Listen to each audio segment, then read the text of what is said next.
Hi, I'm doctor Priyanka. ఈరోజు మనం discuss చేసుకోబోయే టాపిక్ విజ్డమ్ టూత్. అసలు విజ్డమ్ టూత్ అంటే ఏంటి? విజ్డమ్ టూత్ అని జ్ఞానదంతం అని అంటారు. జనరల్గా విజ్డమ్ టూత్ 17 to 25 ఇయర్స్ మధ్యలో వస్తుంది.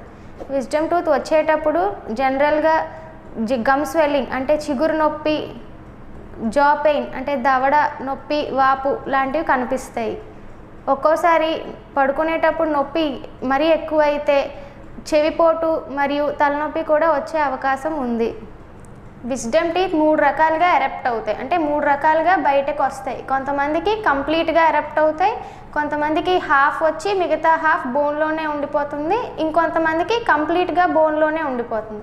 కాబట్టి విజ్డమ్ టూత్ ఎంతవరకు వచ్చింది అనేది తెలుసుకోవాలంటే ఎక్స్రే తీసి అది ఎంతవరకు ఎరప్ట్ అయింది చూసి ఇన్ఫెక్షన్ ఏమైనా ఉంటే దాన్ని బట్టి ట్రీట్మెంట్ అనేది ఇవ్వడం జరుగుతుంది. జ్ఞానదంతం ఎప్పుడు తీయించుకోక్కర్లేదు అంటే జ్ఞానదంతం కంప్లీట్గా ఎరప్ట్ అయిపోయి పుచ్చి ఏమీ లేకుండా తిన్న ఆహారం ఏమీ ఇరుక్కోకుండా ఉంటే అలాంటి కండిషన్లో పన్ను తీయించుకోవాల్సిన అవసరం లేదు. ఇంకో కండిషన్ ఏంటంటే పన్ను హాఫ్ ఎరప్ట్ అయి ఉన్న బోన్లో ఉండిపోయిన మనకి ఫుడ్ లాడ్జ్మెంట్ ఏమీ లేకుండా నొప్పి ఏమీ లేకుండా కంప్లీట్గా బోన్లోనే ఉండిపోయినా అలాంటి కండిషన్లో కూడా జ్ఞానదంతం అనేది తీయించుకోవాల్సిన అవసరం లేదు. విజ్డమ్ టీత్ ఎలాంటి కండిషన్లో తీయించుకోవాలనేది ఇప్పుడు చూద్దాం. పన్ను కంప్లీట్గా ఎరప్ట్ అయ్యి పుచ్చు ఉన్నా, లేదంటే పక్క పన్నును డ్యామేజ్ చేస్తున్నా, లేదంటే ఎరప్ట్ అవ్వకుండా బోన్లోనే ఉండి బోన్ కింద ఇన్ఫెక్షన్ స్టార్ట్ అయ్యి పక్క పన్నుని డ్యామేజ్ చేస్తున్నా కూడా అలాంటి కండిషన్లో జ్ఞానదంతం అనేది తీయించుకోవాలి.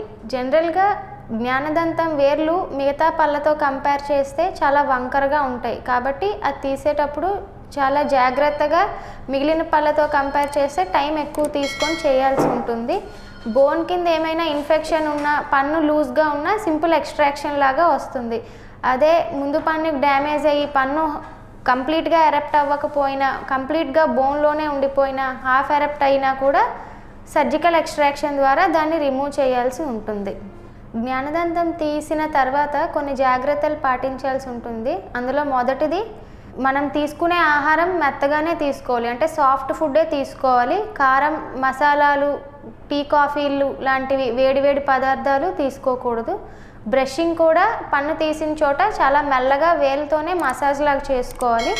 ఒక 2 days పాటు అలా మసాజ్ లాగా చేసుకొని తర్వాత నార్మల్గా బ్రష్ చేసేసుకోవచ్చు. డాక్టర్ ప్రిస్క్రైబ్ చేసిన మెడిసిన్ ఖచ్చితంగా 5 days వాడాలి. అప్పుడే ఇంకేమైనా ఇన్ఫెక్షన్ ఉంటే కంప్లీట్గా క్లియర్ అవుతుంది.